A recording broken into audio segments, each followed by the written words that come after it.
Hi, do you wonder if eating meat is good or bad for your fertility? Let's talk about that now. My name is Fiona Boulton and I am a fertility expert. I've been in the industry since 2007 and I'm also a nutrition counsellor and a Japanese medical translator. So I'd like to give you a couple of tips now because my purpose is to help you to end your suffering, for you to have your happy, healthy baby as soon as possible. And how you can do that is by looking at what you're consuming. Now, I am an O blood, okay? And I don't know whether you want to have a look at blood types, and for some people it's not relevant. And I just want to share this information with you. If this isn't your thing, then don't worry, just skip past this little bit. But I want you to know that as an O blood, I was vegan for a couple of years and I really struggled. I really missed eating meat. And when I got back into eating meat again, I felt that I had a little bit more energy and I felt more grounded. So for me, meat had been, and even, I was back into goat's milk products and sheep's milk products. But then after a while, I've noticed that I'm sluggish and tired when I have these products. So I've gone back into wanting to be plant-based. And initially I was vegan because of the cruelty to animals. And then I went back into consuming these products, and now it's back into actually I feel better when I don't. And we are all transitioning, so there's no right or wrong, okay? It's just that everything has the right to life, and that you have the right to be a mum. This is your birthright. So let's look at ways that work for you based on what brings you happiness and joy. And if you crave meat, I'm not saying don't have it. And if you don't crave meat, I'm not saying have it. I'm saying do what brings you joy. And if that is you're not eating meat and you've been told you should eat meat, and you might be confused, my recommendation to you is if it makes you feel sick or nauseous or the thought of it, then it doesn't matter that it works for other people, it's not going to work for you. Why someone told you to eat meat?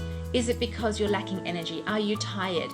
Are you low in B12? There are many reasons why, so I recommend getting on a consult with me and I can run through what is your lifestyle like, how are you responding to your lifestyle, and how we can get you feeling energized and get you the nutrients that you need. Now, say you love meat and you're like, oh my goodness, do I have to reduce meat, and what meats can I have and can't I have? Brilliant question. So the thing is, each thing that you have has a vibration, all right?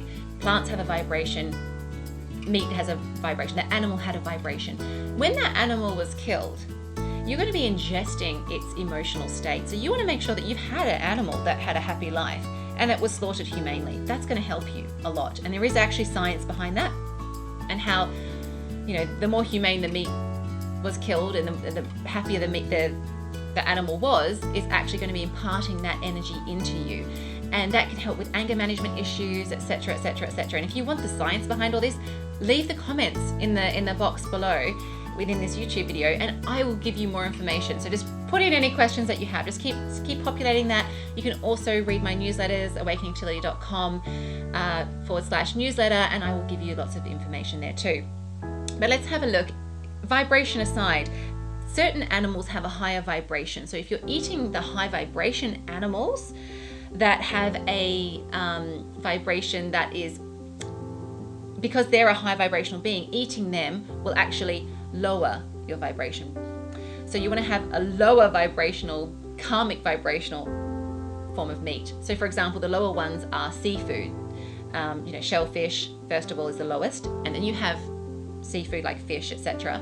And then you go into the lamb and the goat, and chicken is in between that. So I can go into more detail when we talk, but basically they're the realms of animal flesh that would be worth consuming if you have the desire to consume it. You'd never ever obviously want to have whale, dolphin, dog, cat, very high vibration, and pig. Okay? Pigs are, they don't sweat. They're extremely toxic. They also have a very high vibration, very similar to humans. That's why we have pig organ transplants. All right? You want to be avoiding that at all costs. Please. That being said, I have helped a woman who overcame her PCOS issues and helped her to have her child, and now she's pregnant for her second child. And what we had to do was put her specifically on a meat-based diet, and that helped her because she needed to regulate her sugar levels. So we're able to add more protein through animal products to reduce the sugar cravings. But like I say, it's tailored to each person. You can't just adapt a certain thing that worked for a friend of yours, because you might be completely different. You know, what's going on in your body could be completely different. The way you are responding to your life is different to how they are. So things are presenting differently with your body. So it needs to be very personalized, and it needs to be to do with your ethics and what feels right for you, and also your cravings, what brings you joy with what you eat. Ultimately, cows have a high vibration, the same level as deer, but they are not as high as the others that I was mentioning, with the pork and the whale, the dolphin, the dog, the cat. And I mention that because I don't know where you are watching this in the world, and I know that these animals get eaten. So what I would recommend is, if you desire animal flesh, it has to be organic, fed. It has to be, except if it's fish. Sorry, let me just interject with that one. Fish that's farmed, even organically farmed, is not ideal. You want to have wild fish. And if you're not having wild fish, then I want you to have grass-fed lamb or goat. And I wouldn't even go into the realm of eating cows.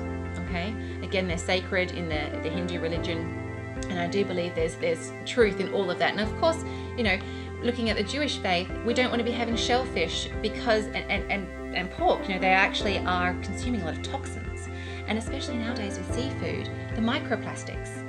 All right, so eat animals in a limited capacity, because it's not like your grandparents eating this kind of food. They are more toxic nowadays, and you're consuming toxic flesh. It's going to cause toxicity in your body, and that's causing fertility issues. So please, guys, I want you to consider booking in a consult with me. I can help you. This is a huge topic to talk about, and I hope that I haven't triggered more questions than answers. If I have, just leave those questions and comments below, and I look forward to helping you, and hopefully having that complimentary consultation with you so that you can feel back on track with your journey once again. Thanks for watching.